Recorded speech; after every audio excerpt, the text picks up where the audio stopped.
Those were the top headlines, and let's get to the top story today. Prime Minister Narendra Modi and US President Donald Trump met at the G7 summit, marking the first in-person interaction between the two leaders in over a year.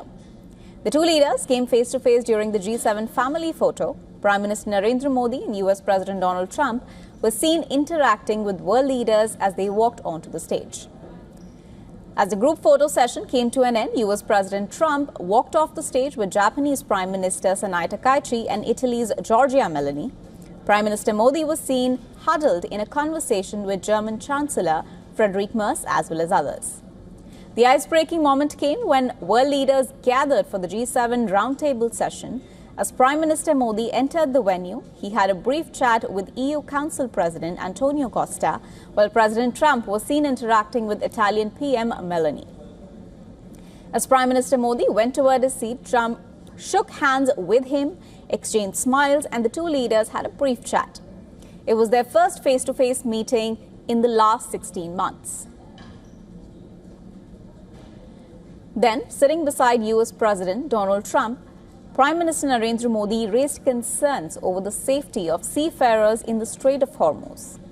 In a statement, PM Modi said, those working at sea must be able to perform their duties without fear or threat to their lives. With Trump looking, PM Modi also quoted Ronald Reagan's famous maxim, trust but verify, saying that the world suffers from shortage of trust. Later, as the world leaders gathered for an evening reception, Prime Minister Narendra Modi was seen lending a helping hand to US President Trump as he made his way to the stage. Trump was also seen holding PM Modi's hands as the two interacted with each other as well as other world leaders.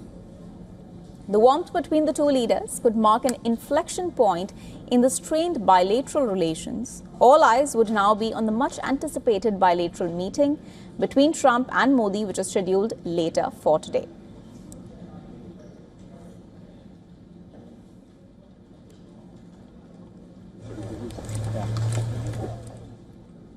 And for more on this, our Assistant Editor for Foreign Affairs, Siddhant Sibal, has sent us this report from Evian in France. Take a look. It's a packed day here on the last day of the G7 summit. Today, the focus on the outreach element, where we will see intervention by the invited countries like India, Brazil, South Korea, and others. We know that yesterday, in his intervention, the Indian Prime Minister Narendra Modi raised the issue of the safety of Indian seafarers. You, of course, quoted Ronald Reagan, someone who Donald Trump adores, and said that one needs to trust but needs to verify as well. But that aside, today, the focus will be not only his interventions, but his bilateral meetings, including with the German side, with the European side, and with the US President Donald Trump.